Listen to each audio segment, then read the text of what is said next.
오늘 하나님 말씀은 요한복음 7장 2절 그리고 37절에서 39절까지 말씀입니다. 요한복음 7장 2절 그리고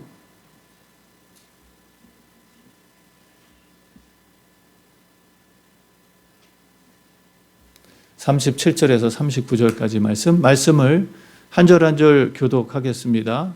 유대인의 명절인 초막절이 가까운지라 명절 끝날 곧 큰 날에 예수께서 서서 외쳐 가라사대 누구든지 목마르거든 내게로 와서 마시라.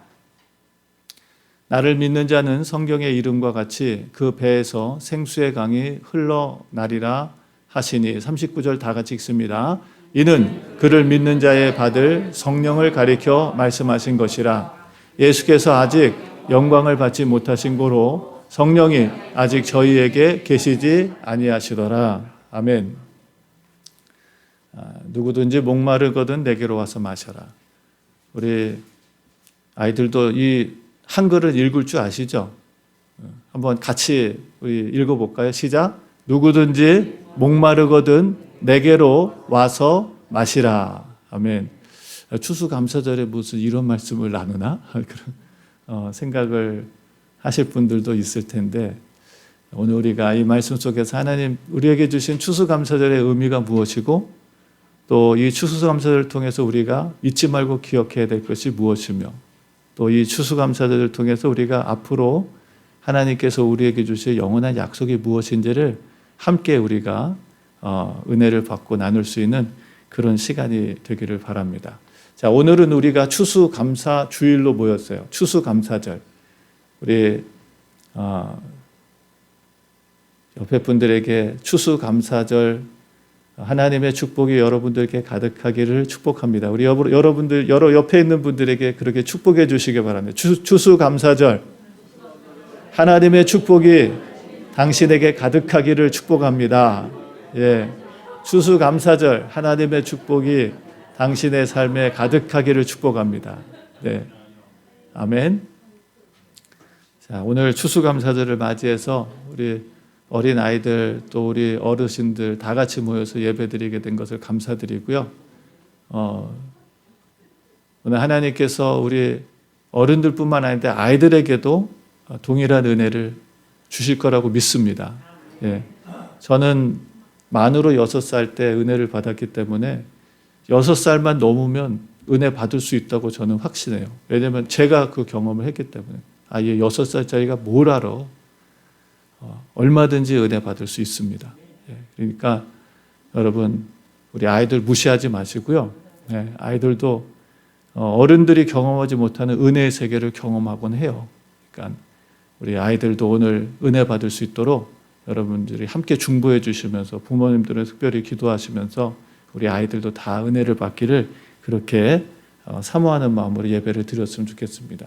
자, 오늘 말씀해 보니까 유대인의 명절인 초막절이 가까웠다라고 얘기를 합니다. 예수님도 우리처럼 추수감사절을 지냈어요. 이 바로 초막절이란 게 이스라엘에게서는 수장절이다라는 다른 표현으로도 있는데 여러 곡식들과 과일들을 다 추수해서 창고에다가 모아두고 하나님 앞에 7일 동안 예배하고 또 8일째 되는 날 하나님 앞에 또 감사의 예배를 드리는 그런 특별한 절기가 바로 이 초막절이었습니다. 그래서 오늘 말씀해 보면 예수님도 이 초막절을 지켰어요. 추수감사절을 지킨 거예요. 하나님의 성전에 올라가서 이스라엘 백성들과 다 함께 하나님 앞에 감사의 예배를 드리는 그런 말씀이 오늘 성경 속에서 나오고 있습니다. 그래서 오늘 우리가 읽었던 요한복음 7장 2절에서는 이 말씀이 잘 기록되어 있고 또 잘 표현이 되어 있어요. 예수님도 이렇게 초막절을 지키면서 하나님의 백성들과 함께 하나님께서 베풀어 주신 은혜와 사랑에 감사하면서 이렇게 예배를 드렸던 모습이 나옵니다. 사랑하는 성도 여러분, 초막절은 하나님께서 이 출애굽한 이스라엘 백성들에게 1년에 3번 다 같이 모여서 예배를 드리게 했어요. 오늘 우리가 이렇게 모든 성도들이 함께 와서 예배를 드린 것처럼 어린 아이들부터 시작해서 어른들까지 다 함께 모여서 예배를 드리도록 하나님께서 명령을 하셨어요. 그래서 이렇게 예수님도 함께 이 초막절에 예배를 드리게 된 것입니다. 절기에 대한 의미는 여러 가지가 있지만 유월절 구원의 은혜죠. 초실절 첫 열매에 대한 은혜죠. 여기에도 다 영적인 의미들이 있지만 이 초막절은 사실은 추수해서 거둔 것에 대한 감사이기도 하지만 여러분 그것보다 더 중요한 것은 이스라엘 백성들이 초막절이라고 하는 그런 말 뜻대로 초막이라고 하는 게 사실은 텐트거든요. 텐트 속에서 생활한. 그것은 출애굽한 이스라엘 백성들이 40년 동안 먹을 것도 없고 또 위험한 짐승들, 벌레들 이런 것들이 많이 있어서 독충에게 쏘여서 죽을 수도 있는 그런 어려운 환경들, 또 때학볕에 더워서 죽고 또 밤에 추워서 죽게 되는 그렇게 사람이 살 수 없는 광야에서 하나님께서 이스라엘 백성들을 몇 년 동안 살게 하셨어요? 40일이요? 4개월이요? 4년도 아니고 40년을 거기서 살게 하셨어요. 이스라엘 백성들이 정말 4일도 살기 힘든 땅인데 광야에서 물도 없고 먹을 것도 없고 농작물을 재배할 수도 없고 아무것도 할 수 없는 바로 거기에서 하나님의 은혜 가운데 이스라엘 백성들이 40년을 살았다는 것을 기억하게 해주시는 거예요. 그래서 이 사실은 추수감사절에 많은 것들을 추수하고 모든 것들이 풍부하고 넉넉한 그런 계절에 오히려 하나님께서는 그것에 만족하지 말고 그것이 너희들을 지켜주는 것이 아니라 바로 40년 동안도 먹을 것이 없고 입을 것이 없고 마실 것이 없었던 광야에서도 하나님께서 지켜주셨던 이스라엘의 역사를 기억하고 하나님의 은혜 속에 살아가기를 힘쓰라고 하나님께서 초막절을 정하신 것이었습니다. 그리고 그때 하나님께서는 이스라엘 백성들에게 이런 열매들과 하나님께 받은 은혜 이런 것들을 가지고 주님 앞에 와서 절대로 빈손으로 나오지 말고 하나님 앞에 정성껏 예물과 정성껏 하나님 앞에 드릴 헌금들을 가지고 나와서 주님 앞에 예배를 드리게 했어요. 그래서 하나님께서 주신 은혜를 잊지 말고 뭐 하라고요? 기억하라고. 우리가 그 물질 때문에 사는 것이 아니라 하나님의 은혜로 살고 있다고 하는 것을 잊지 말고 뭐 하라고요? 기억하라고. 하나님께서 이 초막절, 추수감사절을 주신 거예요. 자, 그때 당시에는 사실은 이 하나님의 말씀들이 다 이렇게 풀어지지가 않았어요. 그래서 이스라엘 백성들이 하나님을 알 수 있는 방법은 사실은 굉장히 제한되어 있었습니다. 그래서 무엇으로 하나님을 알 수 있었냐? 물질로 하나님을 알 수 있었던 거예요. 물질로. 그러니까 환경이 잘 되고 소유가 많아지고 삶이 여유로워지고 이런 것들을 하나님의 축복으로 이해하고 깨달을 수 있는 그런 시절이었어요. 그러나 하나님께서는 그보다 더 큰 은혜를 우리에게 준비해 주고 계셨죠. 사실은 그 물질이 전부가 아니라는 것을 하나님께서 계속 말씀해 주고 가르쳐 주고 있었습니다. 아무튼 그래서 이 초막절에 이스라엘 백성들은 많이 저장하고 돈도 많이 벌고 이제 좀 여유도 생겼으니까 우리가 재밌는 일 하자 그런 게 아니라 다 텐트 같은 걸 갖고 와가지고 이스라엘 백성들이 텐트를 치고 모든 가족들이 거기서 8일 동안을 생활하면서 하나님 앞에 예배를 드리고 또 추수한 것들을 이웃들과 함께 나누면서 기쁨의 제사를 드리고 성도의 교제를 나누고 사랑을 나누고 또 한 해 동안 베풀어 주신 하나님의 은혜를 나누고 또 서로 격려하고 위로하면서 축제처럼 하나님을 예배했던 게 바로 이 초막절이었어요. 그리고 또 하나 중요한 것은 이 초막절을 통해서 그 조상들이 경험했던 하나님을 누구에게 전하고 가르치라고요? 자녀들에게 전하고 가르치라고. 하나님께서 이 초막절을 정하신 것입니다. 그러니까 지금 오늘 우리가 살아가는 이 시대는 세대 간의 단절의 지금 위기 속에 살고 있습니다. 부모님들이 믿었던 하나님과 자식들이 믿는 하나님이 마치 서로 다른 것처럼 생각하는데 다르지 않죠? 그죠? 예. 할아버지의 하나님도 아버지의 하나님도 자식의 하나님도 다 같은 하나님이에요. 예. 그런 우리가 세대 간의 단절이 아니라 세대 간의 연결을 시켜주시려고 하나님께서 이 절기를 만들어 주신 거예요. 기억하라고, 기념하라고. 너희들의 선조들이 이 광야에서 만났던 하나님을 잊지 말고 기억하고 그 은혜를 항상 간직하고 살아가라고 하나님께서 이 초막절을 만드신 것입니다. 자, 근데 이 초막절에 예수님께서 올라가셨어요. 자, 오늘 37절 말씀에 보면 명절 끝날, 그러면 초막절이 다 끝나는 날입니다. 명절 끝날에는 제8일이 되는데 7일 동안을 우리는 오늘 하루 이렇게 모여서 추수감사 예배를 드리는데요. 이스라엘 백성들은 7일 동안을 여러분 매일 모여가지고 예배 드리고 뭐 같이 식탁을 나누고 서로 교제하고 그러면서 7일을 이렇게 축제 같은 예배를 드렸어요. 그리고 8일째도 또 하나님께서 예배를 드려라 라고 말씀하십니다. 그런데 그 8일째 날은 그냥 추수감사절이 아니라 구원의 날, 큰 구원의 날을 기뻐하며 감사하라고 말씀하세요. 자, 이 말씀은 이스라엘 백성들이 지금까지 살아온 것이 하나님의 구원의 은혜였다는 것을 기억하라는 것입니다. 사실 그 추수감사절 때 오는 사람들 속에는 풍성한 추수를 거두지 못한 사람들도 있을까요, 없을까요? 있지요. 분명히 있었을 거예요. 어떤 자연적인 어떤 환경이나 상황들 때문에 풍성한 추수를 거두지 못한 사람들도 있을 거예요. 그럼에도 불구하고 하나님 앞에 감사할 수 있는 것은 지금 이렇게 하나님 앞에 추수감사절을 드릴 수 있다는 것은 그가 살아있는 거예요, 죽어있는 거예요? 살아있기 때문에. 하나님께서 지금까지 지켜주셨다는 것을 구원의 은혜를 기억하라는 것입니다. 그러니까 많이 저장한 것만이 감사가 아니라 지금까지 살아있는 게 하나님의 은혜고 감사의 조건이었다는 거예요.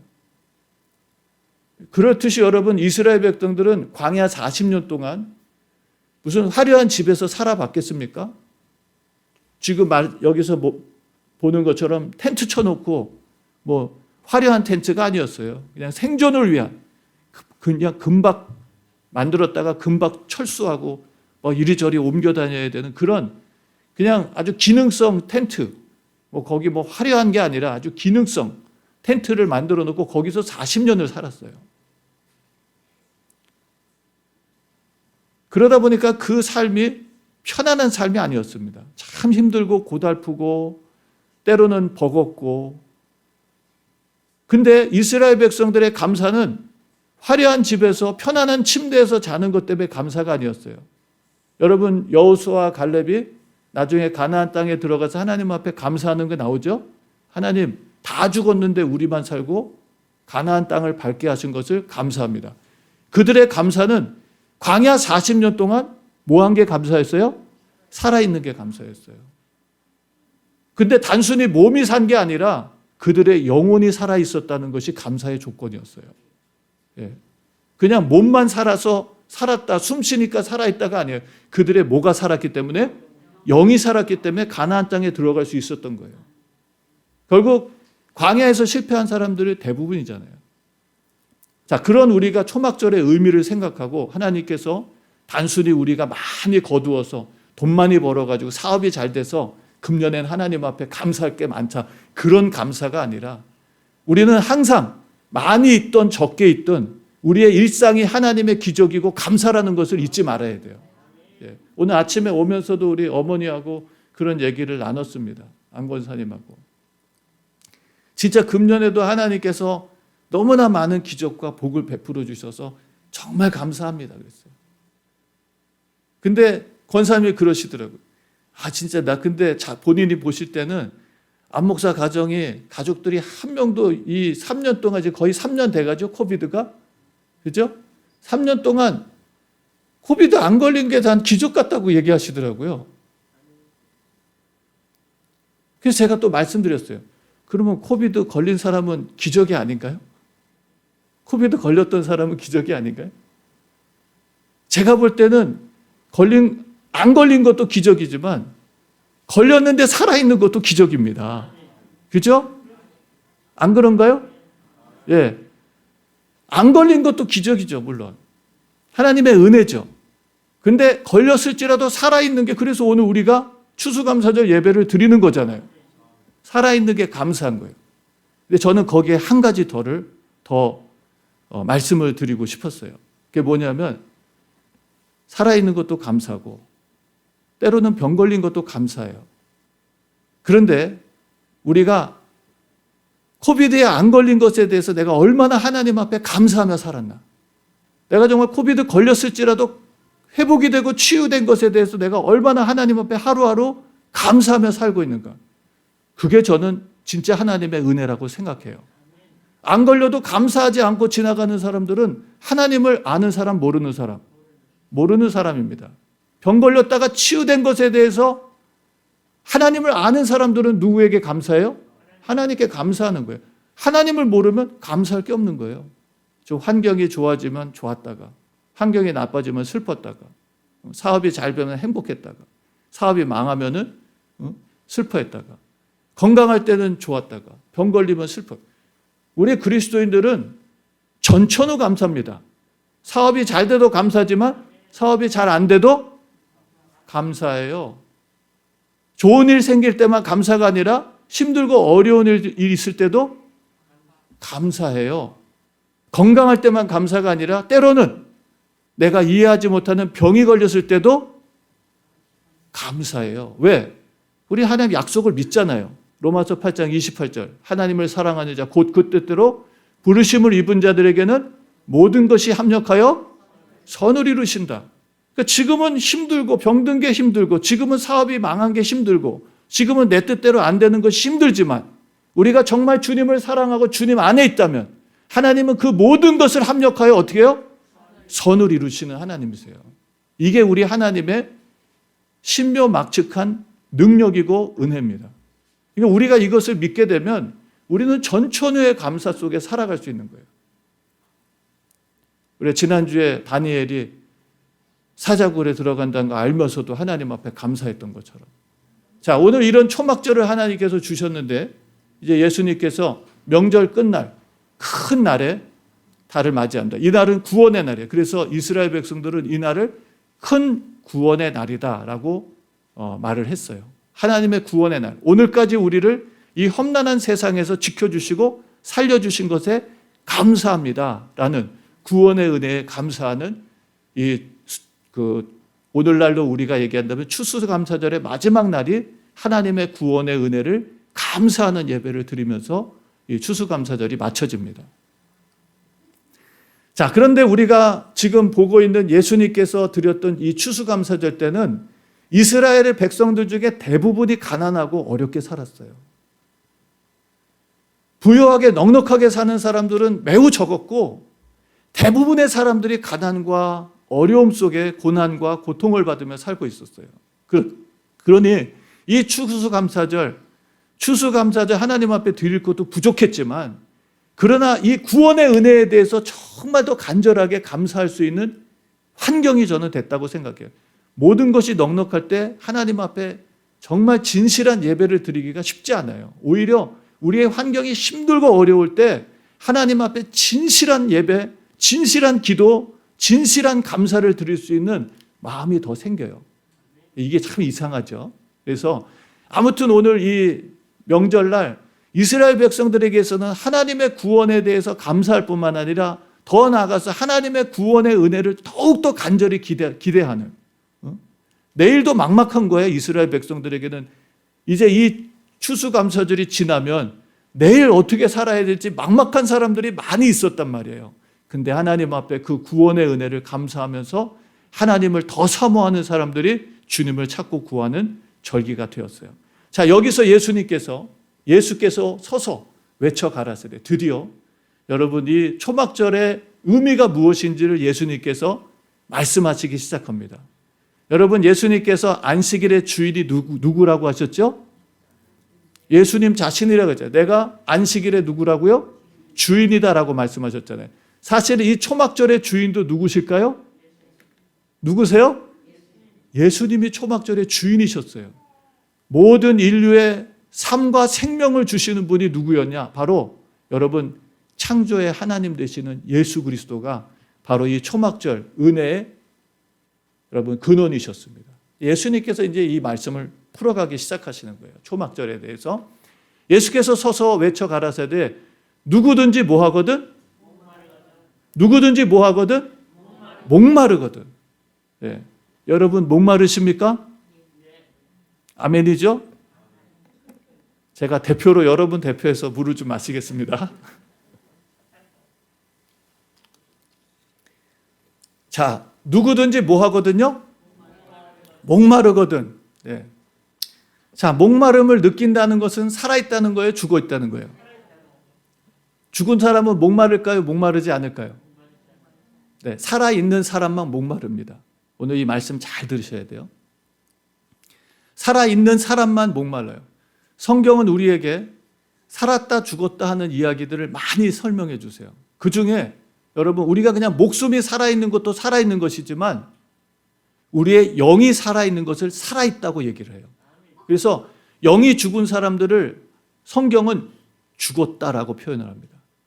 아무리 몸이 살아있어도 영이 죽은 사람을 성경은 뭐라고 표현하냐면 죽었다라고 얘기를 해요. 아브라함의 아버지가 하나님의 사명을 받고 가나안을 향해서 가다가 중도에 멈추죠. 그리고 결국은 하나님께서 주신 사명을 완성하지 못해요. 근데 사도행전 말씀에 스데반 집사님이 이 구약 성경을 해석하면서 설명하면서 아브라함의 이야기를 합니다. 아브라함의 이야기를 해요. 아브라함이 아버지의 집을 떠나서 하란을 떠나서 살기 좋고 또 환경 좋은 그런 자기의 집을 떠날 때, 아버지의 집을 떠날 때 아브라함이 하나님의 약속을 받고 정말 모험을 가는 거죠. 모험.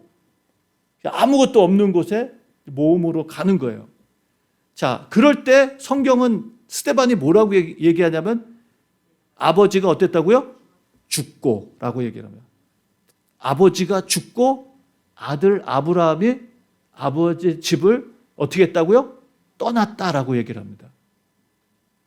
떠났다. 근데 그때 데라가 실제적으로 죽어 있었어요? 살아 있었어요?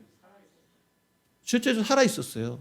근데 스데반 집사는 그 데라가 죽었다고 얘기를 합니다. 자, 그 표현도 뭐냐면 데라가 목숨이 끊어져서 죽은 게 아니라 뭐가 죽은 거예요? 영이 죽어버린 거예요. 그러니까 하나님의 사명을 더 이상 감당하지 못하는 거예요. 하나님 그를 불러주시고 그를 가나안으로 아브라함보다 먼저 부르셔서 가나안에 가게 하시는데 그걸 이루지 못하는 거예요. 그래서 영혼이 죽었다라는 표현을 쓰고 있습니다. 계시록 말씀에도 여러분 한 교회를 향해서 말하잖아요. 네가 살았다고 하는 이름을 가졌으면 실상은 뭐라고요? 죽은 자다라는 얘기를 하잖아요. 죽은 교회가 있습니다. 죽은 성도가 있고요. 교회는 다녀도 죽어 있는 사람들이 있어요. 오늘 그 말씀도 성경에서 잘 설명해 주십니다. 뭐가 살아있는 거고 뭐가 죽은 것이냐. 중요한 것은 오늘 누구든지 뭐 하거든? 목마르거든. 그 사람은 살아있는 사람, 죽어 있는 사람? 살아있는 사람이에요. 영이 살아있는 사람. 목마르거든. 그 다음에 누구에게 오라고요? 누구에게 오라고요? 내가 누구예요? 예수님이잖아요. 앞에 말해. 예수께서 서서 외쳐 가라사대 누구든지 목마르거든. 누구에게로 오라고요? 예수님 앞으로 오라. 예수께로 오라. 여러분 우리가 이 말씀도 매우 중요하죠. 왜냐하면 예수님 자신이 우리를 구원하시기 위해서 하늘을 버리시고 하늘 영광을 버리시고 이 낮고 천한 세상에 주님이 찾아오셨습니다. 아멘이죠? 근데 여러분 모든 사람들이 구원을 받나요? 누가 구원을 얻을까요? 목마름을 알고 주님께 나온 자만 구원을 얻는 거예요. 여러분 오늘 중요한 거죠. 주님 찾아오셨으니까 우리가 아무것도 안 해도 돼. 우리는 그냥 가만히 있으면 주님이 다 알아셔서 절대 그 거짓말에 속지 마세요. 그 하나님 앞에 주님 앞에 우리가 이제는 어떻게 해야 돼요? 나가야 됩니다. 은혜가 무엇인가요? 은혜가 무엇인가요, 여러분? 은혜를 받으면 어떻게 되나요? 우리가 하나님 앞에 은혜를 받으면 은혜 없이 우리가 살 수 있나요? 은혜를 받아야 살잖아요. 그럼 은혜 받으면 어떻게 될까요?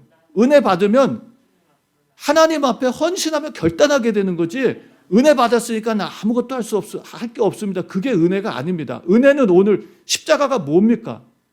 십자가가 우리를 구원해 주시는 능력이잖아요. 그 십자가가 우리에게 뭘 말해주나요? 너희는 이제 됐어. 그냥 천국에 들어오면 돼. 그 얘기를 하나요? 십자가는 우리에게 십자가를 지고 따라오라고 말하지, 십자가를 이제 다 이루었으니까 우리는 아무것도 할 수 없고 우리는 그냥 가만히 있으면 돼. 그게 아닙니다. 그게 혹시 십자가는 뒤로 하고 은혜는 얘기 안 하고 우리가 무슨 대단해가지고 우리가 무슨 대단해서 십자가 지고 우리가 무슨 대단한 일을 이루어낸다고 얘기하면 안 되지만, 그렇죠? 성경은 우리에게 그렇게 말해주지 않잖아요. 은혜가 전제가 되는 거잖아요. 은혜 없이 우리가 어떻게 뭘 하겠어요. 하지만 은혜를 받으면, 은혜 받은 사람들은 은혜의 뭐를 맺게 돼요? 열매를 맺게 되는 거예요. 우리가 누구든지 목마른 자는 살아있는 자들이에요. 그들은 누구에게로 오라고요? 목마름을 해결시켜 줄 수 있는 누구에게로 오라고요? 예수님께로 오라는 것입니다. 그 다음에도 말씀하시죠? 뭐 하라고요? 마셔라. 누가 마시는 거예요? 그렇죠? 내가 마셔야죠. 예전에 그런 말씀드린 거 저 기억나시죠? 한 약사가 있는데 약국을 크게 했습니다. 돈 많이 벌었어요. 장로님까지 되셨는데 그 어머니는 일자 무식한 권사님이세요. 근데 기도를 열심히 하시는 분이에요. 근데 장로님이 바쁘시니까 그러셨는데 기도를 못 하시는 거예요. 그래서 맨날 하는 얘기가, 엄마, 나는 바빠서 기도할 시간 없으니까 우리 어머니가 나 대신 기도 좀 많이 해달라고. 나는 엄마만 믿겠다고. 그 어머니 하신 말씀이 있죠. 야, 너는 약사가 돼서 그것도 하나 모르냐? 약은 누가 먹어야 낫는 거예요? 자기가 먹어야 낫는 거지. 약은 엄마가 대신 먹어준다고 네가 낫냐? 그 얘기하는 거예요. 오늘 이 말씀도 누가 마셔야 돼요? 내가 마셔야 되는 거예요. 내가 마셔야 돼요. 내가 마신다고 자식이 되는 게 아니라 내가 마셔야 되고, 부모님이 마셔야 되고, 내가 마셔야 되고, 내 자식이 마셔야 되는 거예요. 오늘 주님께서 그걸 말씀하시는 것이죠. 누구든지, 여기에는 남녀노소, 빈부, 귀천, 민족을 초월해서 누구든지 영적으로 깨달음을 얻고 영적인 목마름이 찾아오고, 그래서 예수님 산상수훈에서도 말씀하시잖아요. 마태복음 5장 말씀에서 심령이 가난한 자는 복이 있다. 의에 줄이고 목마른 자는 복이 있다라고 했어요. 그들은 주님께 찾아 나와서 주님이 먼저 오셨잖아요. 그럼에도 불구하고 우리가 주님께 또 나가야 됩니다. 그리고 주님이 주시는 은혜의 물을 마셔야 돼요. 그래서 그것도 설명해 주신 38절에 나를 믿는 자는, 주님을 믿는 자, 그에게는 성경이 약속한 것처럼, 성경의 이름처럼, 성경이 이미 약속하신 것처럼 그 배에서 뭐가 흘러난다고요? 생수의 강이 흘러나리라. 여러분, 이 세상 역사를 보더라도요, 세상 역사에서 문명이 발전하고 부강했던 나라들은 다 큰 강물들이 있는 곳이었습니다. 물이 있는 곳이에요. 저는 여기서 저 아리조나를 향해서 가는 중에 가다 보면 캘리포니아에서 저 아리조나까지 가는 그 길을 보면 다 황량한 사막이에요. 푸른 초장은 없고 다 황량한 사막. 근데 그 아리조나에 거의 가까이 갈 쯤에서 보니까 거기에 도시가 있어요. 그리고 거기에 집들이 젖어 있고. 근데 그 도시가 있고 집이 있는데 보니까 거기에 뭐가 있냐? 강물이 흐르고 있어요. 물이 있으니까 거기에 도시가 생긴 거예요. 이 물이라고 하는 것은 모든 생명의 기초입니다. 물이 없으면 사람이 살 수 있어요, 없어요? 사람이 안 먹어도 한 20일 이상은 살 수가 있대요. 밥을 먹지 않아도 한 20일 이상은 살 수가 있대요. 근데 물을 마시지 않으면 사람이 며칠을 못 버텨요. 예, 4일이죠. 예, 4일을 못 버텨 죽어요. 그래서 정 급하면 자기의 소변이라도 마셔야 돼요. 예. 인간의 몸 구조가 대부분 물로 구성되어 있기 때문에 여러분 음식은 못 먹어도 물은 마셔야 되는 거예요. 그럼 뭐 사람만 물이 필요합니까? 여러분 이 식물들은 물이 필요 없나요? 농사질 때 물이 필요 없나요? 그런 만약에 어떤 무슨 뭐 농작물을 만들어내고 그런 것들을 뭐 유전공학으로 만들어낸다면 정말 대단하게 히트치겠죠. 지금 저 중동에 뭐 신도시를 만들다고 몇 조를 들여가지고 신도시를 만든다고 지금 뭐 대단한 열풍이 불고 있고 또 뭐 한국에도 뭐 그 사람들이 뭐 사우디아라비아 왕자가 찾아가가지고 뭐 몇 조에 또 무슨 계약을 했다고 뭐 아주 난리가 나고 막 흥분하고 뭐 그랬는데 여러분 물이 없이 뭔가 자랄 수 있다면 그것은 정말 획기적인 일이에요. 그거는 하나님이 정하신 일이 아니에요. 하나님 반드시 물이 적을지 몰라도 반드시 물이 있어야 뭐든지 살 수 있게끔 만드셨어요. 그래서 물은 생명의 시작이에요. 그래서 물이 없으면 아무것도 할 수가 없습니다. 사람이 생존할 수가 없는 그런 곳이 광야였잖아요. 근데 거기서 하나님께서 살려주신 거잖아요. 초월적인 하나님의 능력으로. 근데 하나님께서 예수님께서 이제 누구든지 목마르거든 자기에게 와서 자기가 주는 그 물을 마셔라. 이것은 믿는 자들에게 주시는 약속인데 그 배에서 뭐가? 생수의 강이 흘러나리라. 예. 어떤 환경이 좋아져서가 아니라 어떤 사업이 잘 돼서가 아니라 어떤 물질적인 뭐가 생겨서가 아니라 여러분이 하나님 주시는 주님이 주시는 은혜는 우리의 속에서부터 흘러나오는 능력이 나타난다는 거예요. 예. 그래서 은혜를 받으면 사업이 잘 된다고 기쁜 게 아니에요. 은혜 받으면 그냥 사업이 안 돼도 기쁜 거예요. 그래서 은혜 받은 분들의 이야기를 간증들 많이 듣잖아요. 정말 하나님의 성령으로 은혜를 확 받고 난 뒤에 나오면은 세상이 달라 보이는 거. 뭐 나무도 달라 보이고 새들도 달라 보이고 새들이 그 지저귀는 그 울음소리도 옛날에 듣기 싫었는데 천사의 음성처럼 들리고 막 그런 경험들 하신 분들 얘기 많이 듣잖아요. 예. 저도 많이 들었어요. 그 이유가 뭐냐면 환경이 변했기 때문이 아니라 누가 바뀌었기 때문에? 내가 바뀌었기 때문에. 내 안에 새로운 생명이 시작됐기 때문이에요. 내 안에 새로운 생명, 생수, 생명력이 있는 물이 흐른다 그랬어요. 리빙 워터. 생명의 물이 용솟음 친다는 거예요. 용솟음 친다는 거예요. 그러니까 이런 하나님의 은혜를 받고 나면 세상 사람들 잘 이해가 안 되는 거예요. 야, 저 사람은 지금 슬퍼해야 되는데 왜 저렇게 기뻐하지? 저 사람은 지금 낙심해야 되는데 왜 이렇게 소망이 충만해 있지? 저 사람은 지금 기죽어 있어야 되는데 왜 저렇게 담대하고 의욕이 많지? 이렇게 보이는 거예요. 왜냐하면 그 안에 환경을 초월한 하나님의 능력이 속에서 움솟기 시작했기 때문이에요. 자, 그것에 대해서 성령의 생수의 강에 대해서 주님께서 마지막 결론으로 말씀하시죠. 그게 뭐라고요? 이는 그를 믿는 자의 받을 뭐라고요? 성령을 가리키는 것이다 라고 말합니다. 성령을 가리키는 것. 자, 오늘 이 말씀 우리가 추수감사절로 시작해가지고 예수님을 거쳐서 예수님이 주시는 뭐로 왔어요? 성령으로 왔어요.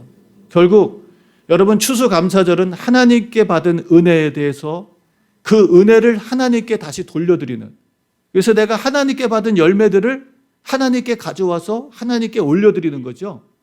추수감사절이 그거죠. 내가 하나님께 은혜 받았는데 싹 입쌌고 난 몰라, 나는 그냥 은혜 받은 것으로 끝이야. 그게 추수감사절이 아니죠. 내가 받은 은혜를 다시 하나님께 올려드리는 게 추수감사절이죠. 예, 그거예요. 그런데 오늘 여러분 이것도 마찬가지입니다. 우리가 살아있는 하나님의 백성들로 하나님께 진정한 추수감사절을 드리려면 반드시 우리 안에 성령의 역사가 일어나고 성령님의 도우심으로 맺히는 열매가 맺혀야 돼요. 그래야 하나님 앞에 하나님 진짜 찾으시는 추수감사절 열매를 하나님께 올려드릴 수 있는 거예요. 이게 누가 오셔야 가능한 거예요? 성령이 오셔야 가능한 거예요. 우리가 그냥 이렇게 무슨 예식적으로 예배를 드리는 것으로 하나님 앞에 추수감사들이 다 드려졌다, 그게 아니라 성령께서 내 안에 오시면 사실은 1년 365일 추수감사절 같은 그런 감사의 날을 우리가 살아갈 수 있어요. 그리고 저는 오늘 이 추수감사절이 주님 다시 오시는 천국 잔치가 아닐까라는 생각합니다. 하나님은 오늘도 우리에게 뭘 요구하세요? 이 추수감사절을 제정하신 초막절, 장막절을 제정하신 하나님께서 이스라엘 백성들에게 명령하신 게 있어요. 반드시 하나님이 정하신 곳에 와서 드려야 되고, 그리고 반드시 하나님의 은혜로 받은 열매와 예물들을 주님 앞에 가지고 나와서 하나님 앞에 예배 드려라 라고 말씀하셨어요. 빈손으로 절대로 오지 말아라 라고 말씀하셨습니다.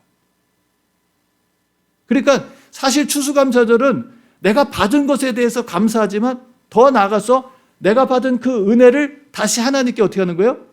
드리는 거예요. 드리는 거. 아까 우리 전 장로님 기도하시면서 잎사귀만 무성한 열매 없는 무화과 나무, 그게 뭘 상징하고 있나요?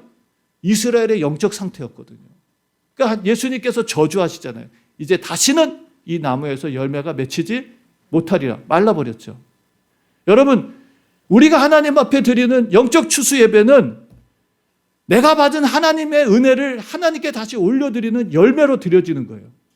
근데 그게 내가 인위적으로 노력해서 만들어낸, 뭐 내가 세상에서 사업해가지고 돈 벌어가지고 드리는 그런 예배가 추수감사절이 아니라 정말 성령께서 내게 감동하셔서 성령의 능력으로 맺어진 열매들을 하나님께 올려드리는 게 진짜 추수감사절입니다. 그래서 여러분, 요한 사도가 와서 이스라엘 백성들에게 회개를 촉구하면서 뭘 얘기하나요? 열매 없는 나무가 되지 말라고. 주님께서 이미 도끼를 나무 뿌리에 놓고 준비하고 계시는데 열매 없는 나무마다 찍어서 던져버리겠다라고 말씀하시잖아요. 회개에 합당한 열매를 맺으라고 말씀하십니다. 예수님도 마태복음 말씀에서 분명하게 이렇게 말씀하십니다. 천국은 그 나라에 뭐 맺는 사람들의 것이라고요? 열매 맺는 자들의 것이다 라고 말씀하십니다. 오늘 우리가 2022년 한 해를 이제 마무리하는 그런 시간이 가까워오고 있습니다. 정말 하나님께서 우리에게 한 해 동안 베풀어 주신 여러 가지 은혜를 생각하고 또 축복을 생각하면 그것만으로도 너무너무 감사해요. 그런데 더 감사한 것은 우리가 이 세상 물질이 전부가 아니라 우리에게 하나님께서 영혼을 살려주셨다는 것에 대해서 여러분 더욱더 감사하시기를 주의 이름으로 축원합니다. 우리 물질은 많이 없을 수 있어요. 모든 사람이 다 똑같은 무슨 재정적인 수입을 얻지는 않았어요. 어떤 사람은 더 많이 있을 수도 있고 어떤 사람은 좀 적을 수도 있고, 아니 어떤 사람은 금년에 정말 마이너스를 경험하는 사람들도 있을 거예요. 그러나 우리 모두가 하나님 앞에 감사할 수 있는 것은 우리의 영혼이 주님 안에서 살아났다는 것입니다. 그리스도 예수 안에서 새로운 피조물이 됐다는 거예요. 영이 죽어 있는 것이 아니라 영이 살아있는 사람. 그래서 하나님의 의에 줄이고 목마른 사람, 하나님의 은혜에 줄이고 목마른 사람, 그 하나님의 은혜를 날마다 사모하며 그 은혜 안에 머물기를 힘쓰는 사람. 그럼 날마다 감사가 되는 거죠. 그 은혜 안에 머무니까. 주님 내게 은혜를 주시려고 잘 준비해 놓으셨는데 그 은혜 안에 머물기를, 예수님께 나와서 그것을 마셔야 되잖아요. 내가 날마다 그 은혜 안에 머물고 그 은혜를 마시며 살아간다면 오늘 우리에게는 환경이 아니라 내 안에서 솟구쳐 나오는 성령의 능력으로 365일 1년 내내 하나님 앞에 감사의 삶을 살아갈 수 있는 거예요. 이게 오늘 주님이 우리에게 원하시는 삶입니다. 사랑하는 성도 여러분, 또 나중에 기회가 되면 성령 받는 방법들에 대해서 말씀을 또 드릴 수 있는 기회가 있겠지만, 오늘 말씀, 예수께서 아직 영광을 받지 못하신 거로 성령이 아직 저희에게 계시지 아니하더라. 예수님께서 뭘 받지 못했어요? 성령을 못 받은 게 아니죠. 예수님께서 영광을 받지 못했어요. 예수님의 영광이 무엇입니까? 부활만 예수님의 영광일까요? 십자가가 예수님의 영광이죠. 예수님의 영광은 궁극적으로는 승천하신 거예요. 그러나 그 전에 부활하신 거고요. 근데 부활과 승천만이 예수의 영광이 아니에요. 예수님의 영광은 십자가의 죽음도 포함하는 거예요. 고난과 죽음이 예수 그리스도의 영광입니다. 고난과 죽음 없이 부활과 승천은 없어요. 근데 이 말씀이요. 주님이 그렇게 사셨으니까 주님은 그렇게 하셨지. 나하고는 상관없는 일이지? 상관이 있을까요? 없을까요? 우리도 예수 그리스도의 영광에 동참하고 성령을 받고 살아가는 이 원리는요. 예수님이 하신 그 방법하고 똑같습니다. 주님 우리에게 본을 보이신 거예요. 쫓아오라고. 모든 길을 만들어 주시고 그 길을 쫓아오도록 우리에게 앞서가셨고 제시해 주신 것입니다. 주님의 영광 받으신 것이 나하고는 관계없는 게 아니라 주님 오늘 우리도 그리스도의 영광에 뭐 하기를 원하세요? 동참하기를 원하세요. 오늘 우리가 그리스도의 영광에 동참할 뿐만 아니라 성령을 받고 성령의 사람으로 날마다 하나님 나라의 열매를 맺으며 살아가기를 하나님은 지금도 우리에게 원하고 계십니다. 그 영광을 받는 게 무엇인가? 나중에 우리 또 하나님께서 여러분 함께 나눌 수 있는 시간을 주실 거라고 믿습니다. 오늘 이 추수감사절 정말 우리가 물질적인 하나님의 은혜가 전부가 아니라 그 물질보다 더 크시고 신비한 하나님의 영적 은혜를 우리가 날마다 누리면서 하나님께 감사하면서 더 나아가서 그분의 뜻을 이루어가는 성령의 열매를 맺어가며 살아가는 진정한 추수 예배자들이 되기를 주님의 이름으로 축원합니다. 우리 시간 기도하겠습니다. 오늘 말씀 생각하면서 하나님 정말 주님 찾으시는 추수감사의 예배가 오늘 우리를 통해서 드려지게 하시고 또 우리가 하나님의 축복의 통로가 되어서 이 어둡고 죄악 속에 고통하고 신음하는 이들에게 하나님의 진정한 희망과 소망을 전할 수 있는 복음의 증인으로 살게 해달라고 이 시간 함께 기도합니다. 전능하신 하나님 아버지 감사합니다. 오늘도 귀한 은혜와 사랑을 베풀어 주셔서 누구든지 목마른 자는 내게로 와서 마시라는 주님의 음성을 듣습니다. 우리 하나님 아버지 추수의 하나님 아버지 기원은 주님으로부터 시작된